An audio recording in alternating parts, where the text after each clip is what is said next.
So these leaves will get rust on them real bad. Then those leaves will fall off. The tree will look pretty bare like this for a few weeks, but then, what's up, Lazy Dog fam? Hope all y'all are having an awesome day. It is Thursday, August 24th here in South Georgia, and today we're going to try to answer a question we get a lot this time of year, which is, why do my fig trees look like they're dying? So we're going to explain that a little bit, why your trees may be losing some of their leaves. We're also going to go take a look at our muscadine vine, show you just how loaded it is this year. And since we're talking about figs today, I decided to wear my new fig shirt. My buddy Randall over at the Flomaton famous YouTube channel made this for me. I don't know if you can read it. It says, "Fig around and find out." Now, what I'm about to explain may not apply to everybody growing fig trees. If you live north of us, you may have a slightly different growth cycle than we have down here in the deep south, but hopefully this information will help you understand why your fig trees look really good some parts of the year and why they look really rough other parts of the year. So after being dormant throughout the winter months where these trees are bare with no leaves on them, in late February or early March, depending on the year, these trees will start to wake up, start putting on a bunch of new leaves, and start growing. And then we'll start getting figs on most of these trees in early to mid-June. Every variety is a little bit different. Some varieties are earlier than others. Some don't give us figs till, say, late June, early July. So we'll get that main crop of figs, get some really good harvest, and then the trees will start looking pretty pitiful. So after we get that main crop of figs in June, then these leaves will start getting rust all over them, start looking pretty rough like you see there. Rust is normal down here. All our trees get it. Doesn't hurt the trees, doesn't hurt our production at all. So these leaves will get rust on them real bad.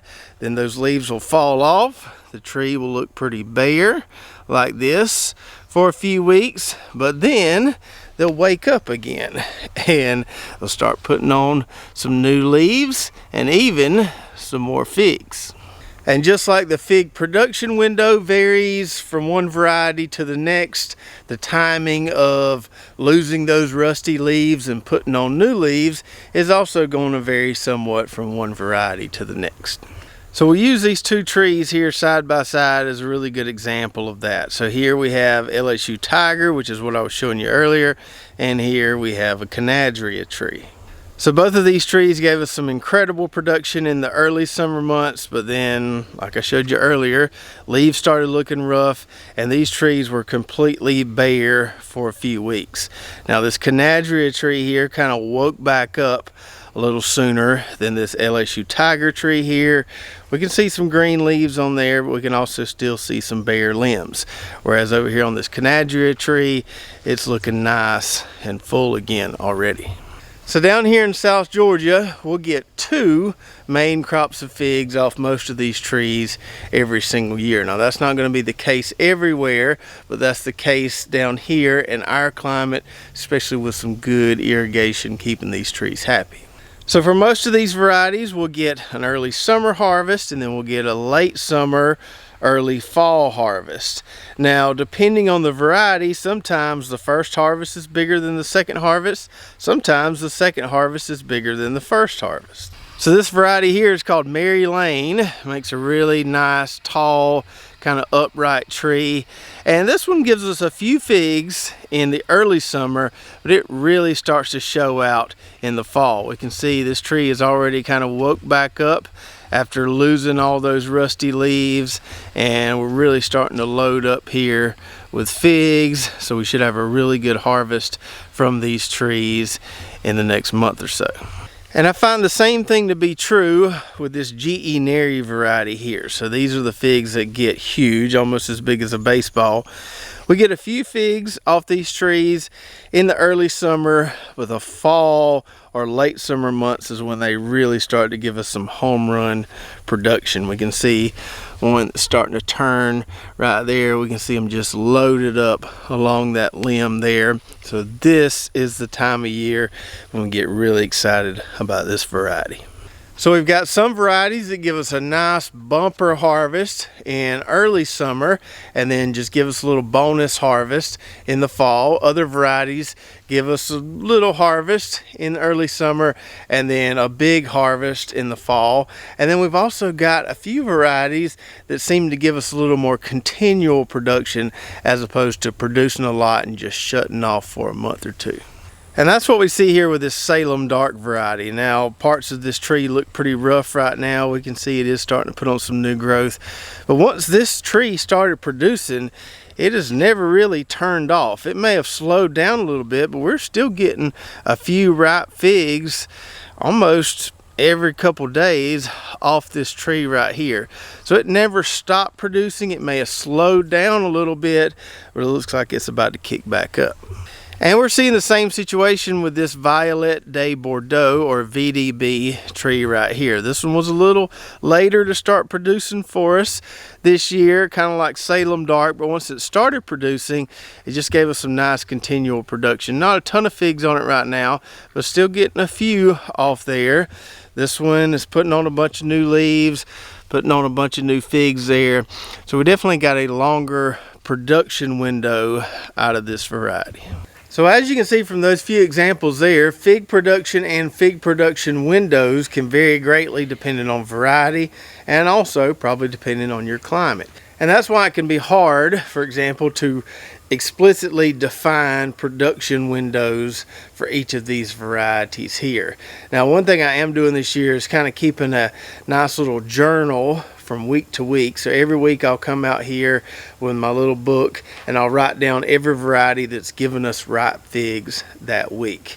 And the end goal is hopefully to be able to put together a little chart that shows you how the production windows differ from one variety to the next.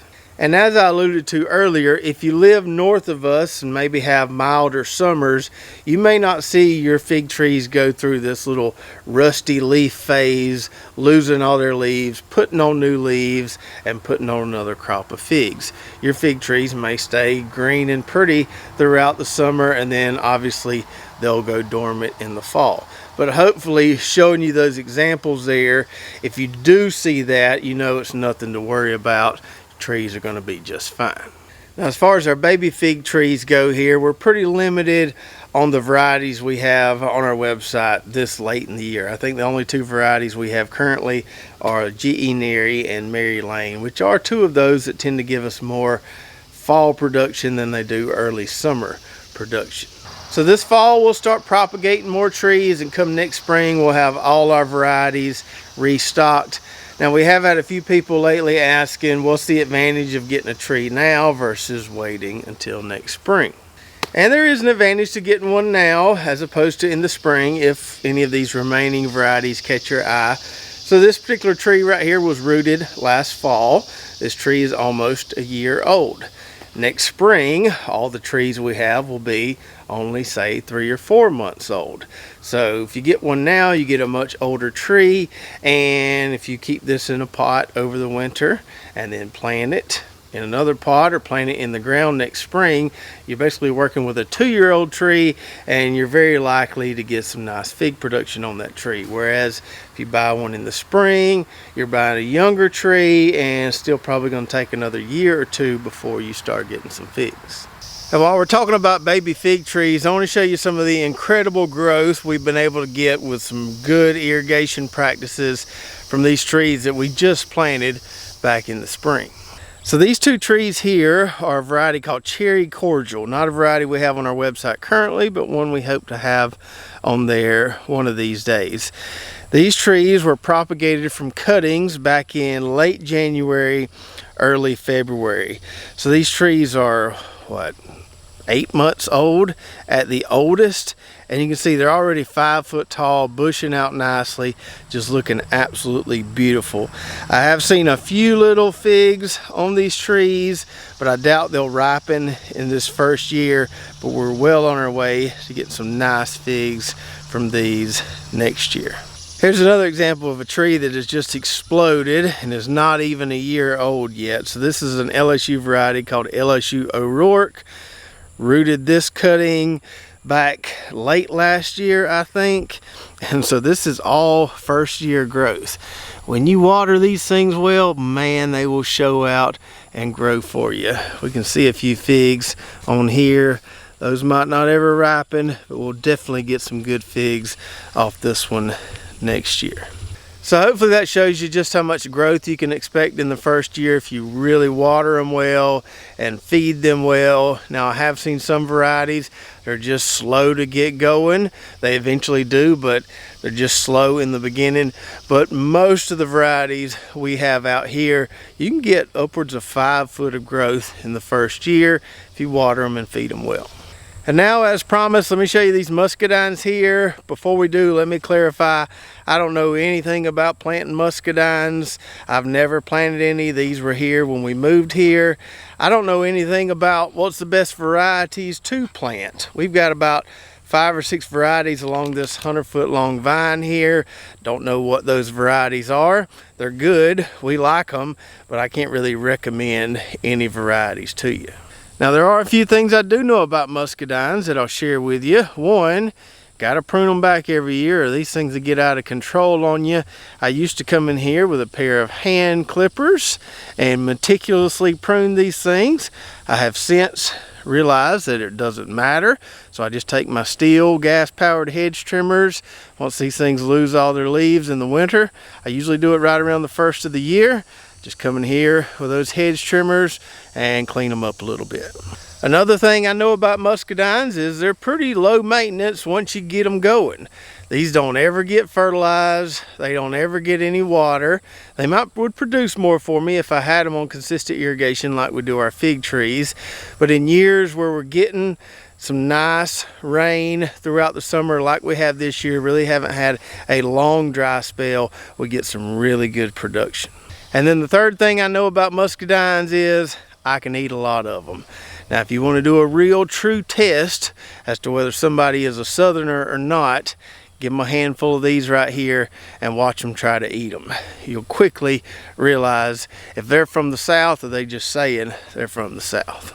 So let's walk down this vine here and I'll show you some of the different ones we have. Like I told you earlier, I don't know the names of these varieties. I just know we got 5 or 6 different ones out here. So the first ones we have here on the end are these big purple ones. These get about a little bit bigger than a quarter, and these right here are my favorite. And then as we walk down the vine a little bit, we got some more purple ones, but these are smaller than those other ones. So these will start out green and then they'll start to turn purple as they ripen. These tend to be a little bit later than those big purple ones. Still probably got another week or two before we can pick some of these. And then we have these large bronze ones. Now these are most people's favorites around here. You talk to most people, they'll say they prefer these over the purple ones.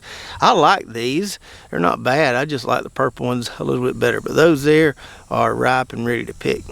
And then we have these little bronze ones right here. Now these things grow in big clusters like you see there. Thing is, you got to eat a lot of these to get full. So I usually come after these last after I've done worked on some of those big ones. And then here we have another large bronze variety. Now these are different than the ones I showed you earlier. These don't get quite as dark when they ripen, and they don't have kind of the specks on the outside or as many of them, but they're still pretty dang good. And then down on the other end here, we've got some more big purple ones. I don't have any way of knowing if this is the same variety that's on the other end or a different variety. They taste the same to me. So we'll graze a bunch of those, coming out here late in the afternoon and just eating them until you can't eat them no more, until your belly hurts or till you can't really taste anything on your tongue there. A lot of them will get gone that way, but this weekend it's going to be jelly time. So those muscadines there make the best jelly, and we have a recipe on our website at lazydogfarm.com. We're about out, and I made a ton of jelly last year. I think we made somewhere between 40 and 50 jars like this last year, and I'm down to about 4 or 5. Those boys of mine can mow through some jelly. So we definitely got to restock our pantry with some more of this muscadine jelly, and that's going to be top priority this weekend. So I hope you enjoyed the video today. Don't forget to check out our affiliate links and coupon codes in the description below. Also go check out our website, lazydogfarm.com. You can find those few remaining fig varieties that we do have in stock. And if you want to see one of those GE Neri figs that gets almost as big as a baseball, check out this video right here. We'll show you one we picked earlier this year and just how big it was. So check that out, and we'll see you next time right here at Lazy Dog Farm.